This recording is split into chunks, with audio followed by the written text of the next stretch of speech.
bienvenue dans J'écoute mon cycle. Aujourd'hui, on va parler d'un moment essentiel de notre évolution, la puberté.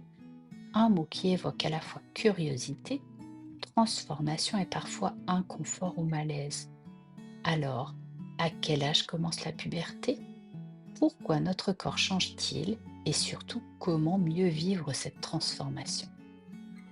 Je vous invite à écouter cet épisode avec bienveillance, que vous soyez concerné, parents, éducateur ou éducatrice ou simplement curieux. Commençons par le commencement. Qu'est-ce que la puberté au juste? La puberté, c'est cette période unique où l'on passe de l'enfance à l'adolescence. Sous l'effet des hormones, le corps se transforme, évolue pour se préparer à l'âge adulte. Mais à quel âge commence-t-elle? En général, entre 8 et 13 ans chez les filles et entre 9 et 14 ans chez les garçons. Mais attention, chaque corps a son propre rythme. Il n'y a pas de normalité stricte, juste des variations naturelles. Et pourquoi ces changements?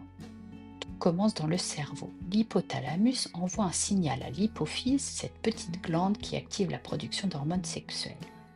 Les oestrogènes chez les filles et la testostérone chez les garçons. Ces hormones sont les chefs d'orchestre des transformations à venir.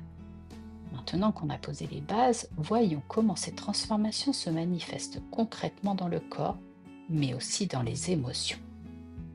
Côté corps, plusieurs signes peuvent apparaître. Chez les filles, on note un développement des seins, l'élargissement du bassin et l'apparition des règles. Chez les garçons, on parlera davantage de développement musculaire, de mue de la voix et de pilosité. Et pour tous, une réelle poussée de croissance, éventuellement de l'acné et une transpiration plus forte. Ces modifications peuvent surprendre, déranger parfois, mais elles sont toutes le signe d'un corps qui grandit, qui se prépare à autre chose. Et du côté émotionnel, là aussi les choses bougent. Les hormones provoquent des variations d'humeur, on peut se sentir plus sensible, plus irritable ou encore en quête de sens.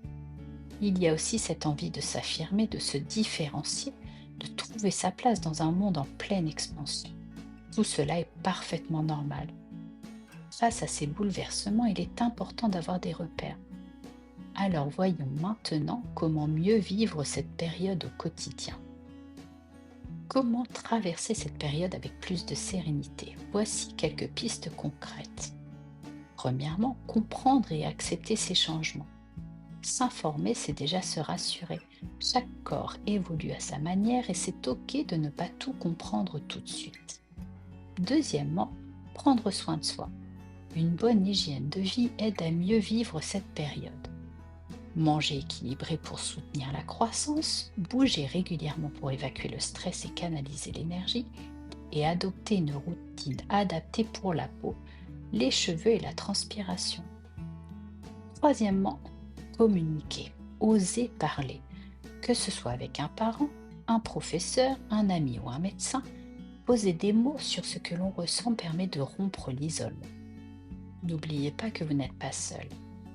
Et maintenant, si vous le voulez bien, je vous propose un petit exercice simple pour vous aider à poser un regard plus doux sur cette période de changement.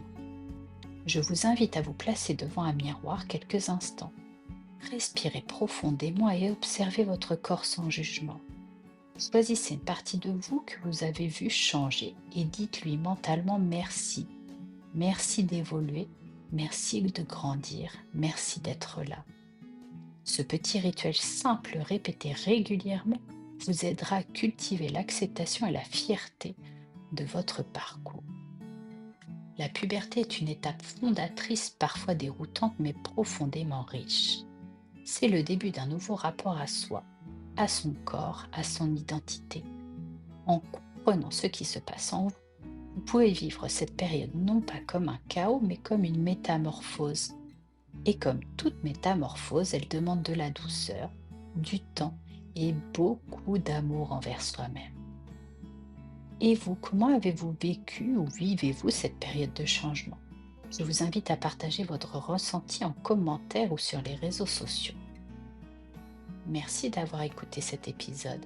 S'il vous a parlé, n'oubliez pas de vous abonner, de laisser un petit pouce bleu ou un avis et de le partager autour de vous. On se retrouve très bientôt pour un nouveau moment d'exploration intérieure.